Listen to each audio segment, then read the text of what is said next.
and all of a sudden they just flipped from one day to the next and just started acting all weird and shady, and things just started going downhill, and you're left with all those good memories, and you can't let those memories go.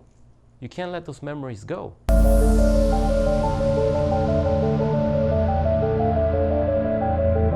Hey, what's up guys? Welcome back to the channel. My name is Kita, and this is Psychopath Exposure. If this is your first time here in the community, I encourage you guys to download my free ebook on the 5 steps of going no contact with a psychopath narcissist. I gotta tell you, if you're still dealing with a toxic person like this that has already cheated and discarded you, staying in communication with them, especially if you don't have any ties like children or a pending marriage or anything like that, if you're not going completely no contact and you're still texting and you're still speaking on the regular, you're still emailing each other, every time you have contact, you're gonna get a jolt of anxiety. It's gonna create all sorts of panic. It's just gonna keep you in that dark place. So I urge you to pick up that book. It's absolutely free. You can just go ahead and download it either straight to your phone or your computer. And I just feel that it's important that everyone here gets an opportunity to understand going no contact really means no social media, no photography, no old photos or videos, no reading over texts. It's not just not seeing them. It's not just, oh, I'm not going to call them. It's no contact, period. Your eyes do not see anything that has to do with communication with them. You're not reading over letters. You're not leaving the doors open for them to communicate with you at will. Because just seeing the text, even if you don't respond to it, is going to trigger you. So just go ahead and pick up a copy of that when you're finished here with this video. I want to talk to you guys today about what happens when you notice that you start missing your toxic ex, your narcissist. When you start actually having those feelings where you're not pissed off anymore, or you're not in that state of shock or in that state of panic that you were towards the end of that situation, when things were just completely falling apart, when you were walking on eggshells, when you had that feeling of impending doom. And now time has passed, you're gone, there's been no contact. And you feel like, damn, I miss that person. I hear that a lot from you guys. I see a lot of comments when people just drop that in there. They're like, oh, Kita, but I still miss them. What do I do? I was having a conversation yesterday with a buddy of mine that I haven't seen in quite some time, and we were just catching up. And after giving him bullet points of the story, he asked me straight up, oh, do you still miss her? And I was like, yeah, honestly, I do. And he's like, oh, really? So if XYZ were to happen and blah, blah, blah, blah, then that should be it. Then you would take her back and you would be good. Like if this other person died, would, no longer existed, would you be okay? And, that's when you realize people don't understand what we've gone through. Once you've experienced betrayal, you can never trust that person again. Once they've made all these empty promises, and time again, they've failed to deliver on those promises, you can never trust them again. Guys, you've heard this all before. Actions speak louder than words. Actions speak louder than words. And toxic people, especially narcissists, they can talk a good talk. They'll tell you to your face, hey, you're the only one in my life. No, I'm not cheating on you. I would never cheat on you. As long as my needs are being met, I would never cheat on anybody. As a matter of fact, when they start talking like that, when the response is not personalized, it's more robotic, business-like. When they avoid answering the question directly. Like for example, you can ask someone, hey, did you steal the cookie from the cookie jar? And they tell you, I would never put my hands in a cookie jar that didn't belong to me. See, when you start studying psychology, you realize that those are clever ways to avoid the question. The normal response would probably be something like, no, I didn't steal cookie. Hell, did you? just very casual, very like, huh? No, no, something like that, right? Like, but you don't go into that. Oh, I would never do something like this. I'm sure you guys confronted your toxic partner many times, and you asked them directly, hey, are you texting someone on the side? Like, what is it that's going on? And when they bust out with like, I would never do something like that. Why would you think that I would ever do something like that? Guys, that's a red flag. And you know it because you probably felt it in your gut. You probably felt that in your gut, that you're like, there's something uncanny about that response, right? And I remember just asking those questions, and the response is like, no, I don't have any side dick. Yes, you did. Yes, you did. And it's like, I would never, as long as my needs were met, I would never do something like that. So what are you trying to say? That your needs are not being met? What exactly are your needs, and why aren't you communicating them? It's all smoke and mirrors. With toxic people, it's always smoke and mirrors. It's unfortunate. And as I've mentioned before, there's tiers of narcissism. There are tiers of toxic relationships. Some are just totally destructive, and there's nothing good that you can ever even remember. If that's the case, rejoice, because those are the ones that are easier to move on from. On the other hand, if you experience a lot of good times for many years, and all of a sudden they just flipped from one day to the next and just started acting all weird and shady, and things just started going downhill, and you're left with all those good memories, and you can't let those memories go. You can't let those memories go. So you stay in the relationship, you're witnessing everything fall apart, you're being disrespected. You know that that's unacceptable, but you had so many good memories. You raised your children together, all the times you guys traveled, all the Christmases that you spent together, and all of a sudden things is like, who is this person? They turned into a monster overnight. So it's a struggle. It's a struggle to move on from those type of entanglements and not look back with rose-colored glasses like we all do, right? It's very hard.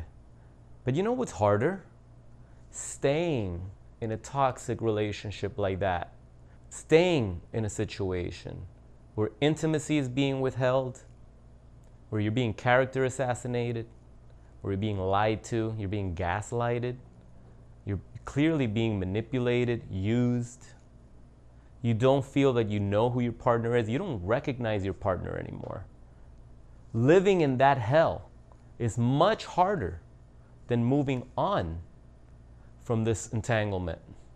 It just feels harder because of the addiction that we have, because of a possible trauma bond, because of all those good years that you probably had at the beginning. Whether it was love bombing or whether it was actually the best they could do, a genuine good time, and then something snapped and they changed. I've read so many comments where you guys tell me you raised your children for 10 years and things were really good, and then all of a sudden everything just drastically changed.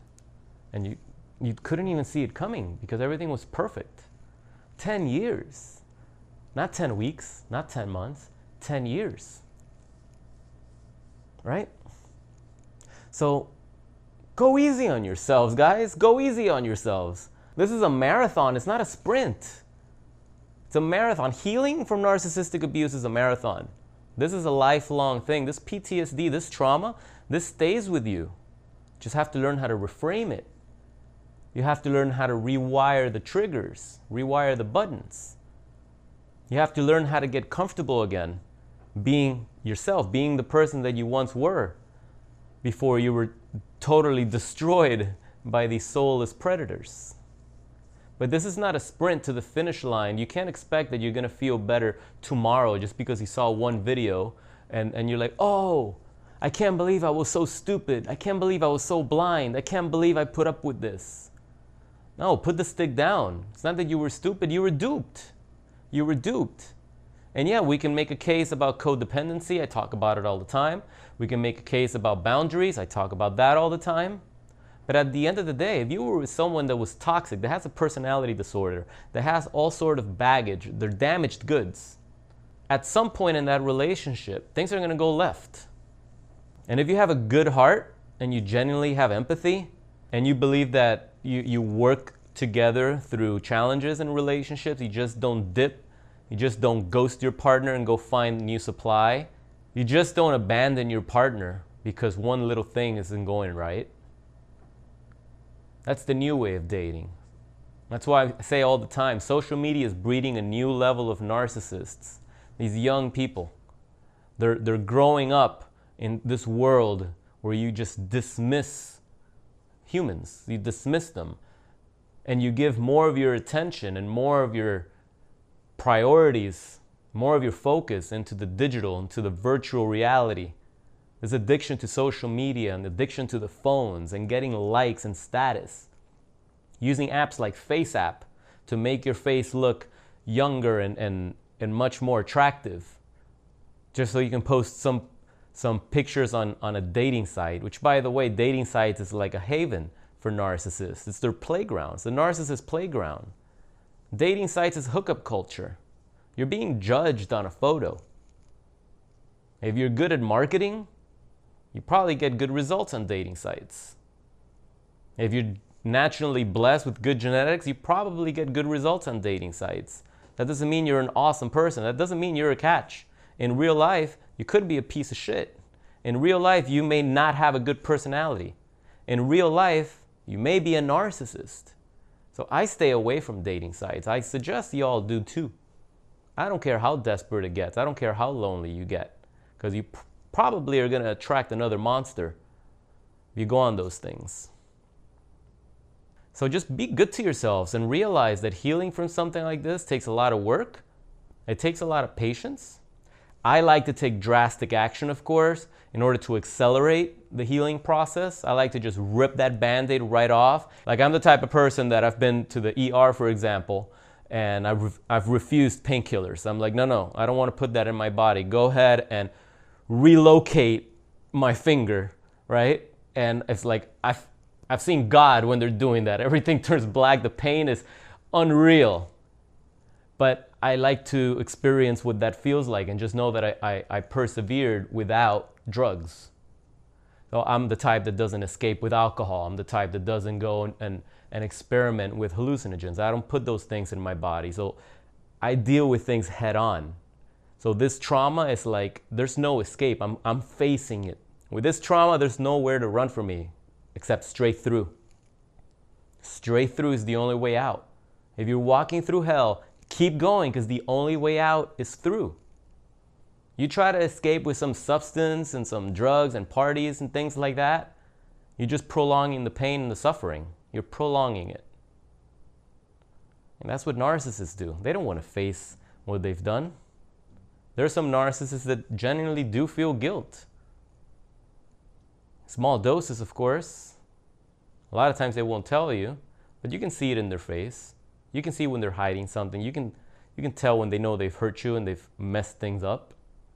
But they have a way of reframing their experiences too. They just do it by default. We have to learn how to do that. And I can teach you how to do those things. I can teach you how to reframe those memories, because you know what?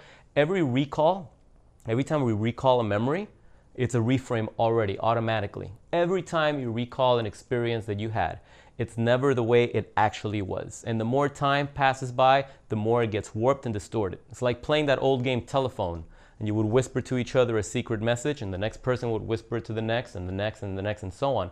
By the time you made it to the end of the line, that message was completely warped from the original message. Completely warped, because people perceive things differently. People just have a different way of hearing a message. That's why sometimes I will repeat and regurgitate the same information in just a different way, because the brain needs to hear the same message, but maybe told from a different angle, from a different vantage point. And it helps. It solidifies what you already know. It validates what you've learned and what resonates with you. You're just getting it from a different way, from a different angle, and it helps make more sense. So reframing our experiences, reframing those ruminating, intrusive thoughts is what helps us move forward. The narcissist does this automatically because they have that personality disorder. They're able to be like, hey, you know what? I deserve this and I'm just gonna go get it. hey, you know what? Yes, I'm a horrible person, but you know what? Because I'm a horrible person, I don't give a fuck and I'm just gonna go ahead and do this anyway. Yeah, I know it's gonna hurt my partner and I know my partner is probably gonna hate me, but you know what? I have needs too and I'm gonna do this. Yes, I know I'm a horrible person, but because I know I'm a horrible person, that's enough of an excuse to go and do whatever the hell I want. Yes, I'm on my period and my hormones are a mess, and because of that, I'm gonna use this to just tear everything down and burn it to the ground, and whatever happens, happens. I don't give a fuck. I don't accept responsibility. That's the way the narcissist thinks. It's insane, but that's the way they think. That's the way they operate. And that's why for us, it's like, are you serious? Like, that's so irrational. And I've said it before, you cannot have a rational conversation with an irrational person. There's no connection there, right? There's no connection there. Once you've reached that point with your toxic partner, where you can just tell that you're not getting through to them, what are you gonna do? Are you gonna open up their skull and install a Neuralink there and program and rewire that yourself? No, guys. They have a personality disorder. It's not a behavioral disorder. It's a personality disorder. I don't know that there's a cure for that. It is what it is. If you want more of the suffering and more of the trauma and more of the abuse that you're getting from these individuals, then go ahead and stay in the situation. Stay with them. I promise it's not going to get any better. If you want something different, you got to do something different. That's why I offer an online coaching program. Because for me, in my entire life, anytime I've wanted to excel my skills, I've never been able to do it by myself. I've always had the help of either a coach or a mentor by my side. That's why 12-step recovery programs actually work. Because you partner up with a mentor, with a sponsor. And you have the support of the fellowship. And you get on the phone and you talk with these people and you go out for lunch, go out for coffee, and you're talking with someone that actually understands. Because people don't understand this shit unless they go through it. You've seen some of the comments, some haters, some trolls that come in there and they just start talking trash about all of us. Like if it's so easy to get through something like this, they've never been through something like this. For all we know, they could be the narcissist coming in there, not trying to like purposely just belittle us or anything like that, but like they're seeing these videos. A lot of times YouTube just shows you these videos based on some of the stuff that you're interested in. So a troll will see a video in the video, oh, that's interesting, let me click on that. They don't understand what the hell is going on. We look crazy because we're venting and we're complaining about our toxic ex, but they don't understand. Because for all we know, they could be narcissistic, so they don't understand they don't understand love, they don't understand empathy, they don't understand what we're feeling because they don't feel those things themselves. They're incapable of it. So they probably see us as weak. The same way a narcissist would see their victim as weak after they've devalued and discarded them. Now they don't respect them. Now the vegetable that they turn them into no longer has any value in their life. So they cut them off and they ghost them and they're done. So I just wanted to give you guys a reminder. Go easy on yourselves. Understand that what you're going through is some serious psychological abuse. At the end of the day, what matters is that you eventually get out. I don't care how long it takes. If it takes you 30 years, if it takes you 30 days, I don't care how long it takes. Ultimately, when you sit and you watch a movie, if the conflict, if the plot was resolved within the first 10 minutes, then you wouldn't have a movie. You wouldn't have a movie. The conflict gets resolved at the end. The hero wins at the end. The entire, like 90% of the movie, the villain's winning. And then towards the end is when the hero conquers the villain, right? So it doesn't matter how long this takes. Of course, I encourage you to speed it up if you can. But if it's taking you all this time to finally stumble upon the answers you've been seeking, then moving forward, you can start taking action and make some changes. But don't blame yourself for being ignorant to what narcissistic abuse is. Do not blame yourself for putting up with things that deep inside you knew were unacceptable. Because remember, you were abused, you were scammed by a scam artist, by a narcissist. This is something you didn't know existed. You did not know what was going on. You just knew something was wrong, but you couldn't put a label to it. Now you can. And now it's okay to make changes. So don't hesitate to reach out to me. at info@psychopathexposure.com, and I'll share with you details on how we can work together on my private one-on-one coaching program so that we can help get you out of this situation as fast as we can, so we don't waste any more time. Thanks again for the support. I really appreciate all the love and all the comments. Watching you guys help each other is really empowering. If this is your first time in the channel, don't forget to subscribe and click on the little bell icon so that you can get notified every time I drop a new video like this. Keep sharing the video with people you feel need to understand this type of abuse. And if you got some value out of this, I definitely appreciate if you gave it a thumbs up. I look forward to seeing you guys in the next video. Till then, stay vigilant, stay strong, put that stick down, and keep moving forward. My name is Kira. This is Psychopath Exposure. Talk to you guys next time.